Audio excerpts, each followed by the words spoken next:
নমস্কার বন্ধুরা, কেমন আছেন সবাই? আমরা ভালো আছি, আশা করছি আপনারাও ভালো আছেন। রন্ধনে শাশুড়ি বৌমার বন্ধন পরিবারে আপনাদের আরও একবার স্বাগত জানাই। আজকে চলে এসেছি শীতকালে একটা শিমের রেসিপি নিয়ে।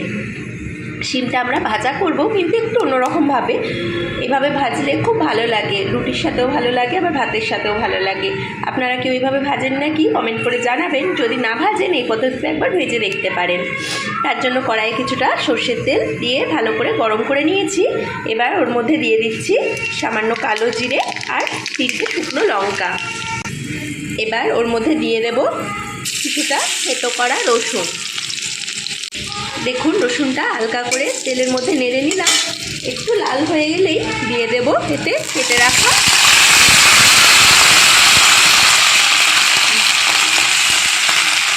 ধুয়ে পরিষ্কার করে রাখা শিমটা।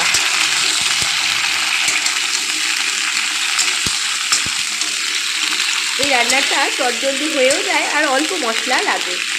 আপনারা একবার ট্রাই করে দেখতে পারেন যদি কখনো এইভাবে না বানান। অথচ খেতে এত দারুণ টেস্ট হয় না, কি বলবো। এমন কিছুই সময় লাগে না, আর খাটুনিও কম, অথচ টেস্টটা দুর্দান্ত আসে এইভাবে করলে। এই দেখুন বন্ধুরা, আপনারা শিমটা কিন্তু এইভাবে কেটে নেবেন। ধারের শিরগুলো একটু ছাড়িয়ে নেবেন কাটার সময়, আর 2-8 ঘানা করে, মানে 2 পিস হবে একটা শিম, সেই আন্দাজে কেটে নেবেন। আমি কেটে নিয়েছি, দিয়ে ধুয়ে জল ঝরিয়ে পরিষ্কার করে রেখেছিলাম। ধারের শিরগুলো কিন্তু ছাড়াবেন অবশ্যই, নাহলে খাওয়ার সময় জিভে ঠেকতে ভালো লাগে না। এবার আমি দিয়ে দিচ্ছি পরিমাণ মতো লবণ। আপনারা শিমের আন্দাজ অনুযায়ী লবণটা অ্যাড করবেন। দিয়ে দিচ্ছি 1/2 চামচ মতো কাশ্মীরি লঙ্কার গুঁড়ো, আর দিয়ে দিচ্ছি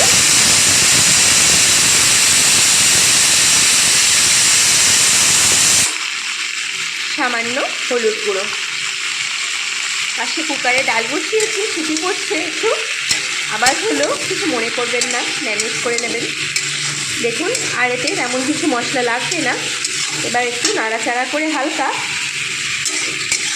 দিয়ে দেব একটু চিনি। চিনিটা কিন্তু মাস্ট দিতেই হবে, নাহলে চিনিটা একটু কষ্ট লাগবে খেতে। আপনারা একেবারেই যারা খান না তারা অ্যাভয়েড করতে পারেন, কোনো অসুবিধা নেই।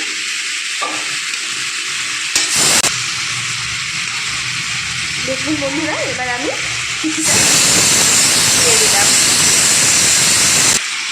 চিনিটা দিয়ে হালকা করে নাড়াচাড়া করে আমি এবার ঢাকা দিয়ে মিনিট 5 গ্যাসের ফ্লেমটা কমিয়ে হতে দেবো। আপনারা কিন্তু ভিডিওটা স্কিপ না করে দেখতে থাকুন, আর অবশ্যই কমেন্ট করে জানাবেন কেমন লাগলো, ভালো লাগলো। এই দেখুন বন্ধুরা, ঢাকাটা খুলে নিয়ে আমরা শিমটা 1 পিঠ হয়ে গেছে বলে আর 1 পিঠ আস্তে আস্তে উল্টে দিলাম। দিয়ে আর একবার ঢাকা দিয়ে ওই মিনিট 2 হতে দেবো। শিমটা দেখুন প্রায় সিদ্ধ হয়েই গেছে, আর দারুণ একটা গন্ধও বেরোয় এইভাবে ভাজলে। আপনারা কিন্তু ভিডিওটা স্কিপ না করে দেখতে থাকুন কীভাবে রান্নাটা করছি। এই দেখুন বন্ধুরা, ঢাকাটা খুলে নিয়েছি আমি। আমাদের শিম ভাজাগুলো একদম রেডি হয়ে গেছে। দেখুন কি সুন্দর লাল লাল করে একটু ভাজা হয়েছে। এরকম আশা আশা করে ভাজলে খেতে টেস্টটা ভালো আসে। চলুন আমরা এবার এটা পরিবেশন করে দিই। এই দেখুন বন্ধুরা, গরম গরম শিম ভাজাটা একদম রেডি হয়ে গেছে, আমরা পরিবেশন করে দিয়েছি। দেখুন তো কেমন হয়েছে। এই শিম ভাজাটা কিন্তু খেতে দুর্দান্ত টেস্ট হয়। আপনারা যদি কখনো এইভাবে না বানিয়ে থাকেন, এরকম রসুন আর শুকনো লঙ্কা, কালো জিরে ফোড়ন দিয়ে অবশ্যই একবার ট্রাই করে দেখতে পারেন।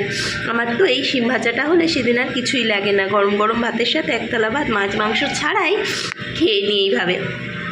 যারা শিম পছন্দ করেন তাদের তো অবশ্যই ভালো লাগবে, যারা করেন না তারাও এইভাবে করে দিলে খাবে।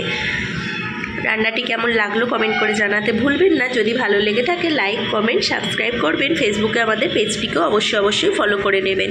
ভিডিওটি এতক্ষণ ধরে দেখার জন্য আপনাদের অসংখ্য ধন্যবাদ আর অনেক অনেক ভালোবাসা। আজ তাহলে আসি, আবার দেখা হবে অন্য কোনো দিন অন্য কোনো নতুন রেসিপি নিয়ে। ততক্ষণ আপনারা ভালো থাকুন, সুস্থ থাকুন।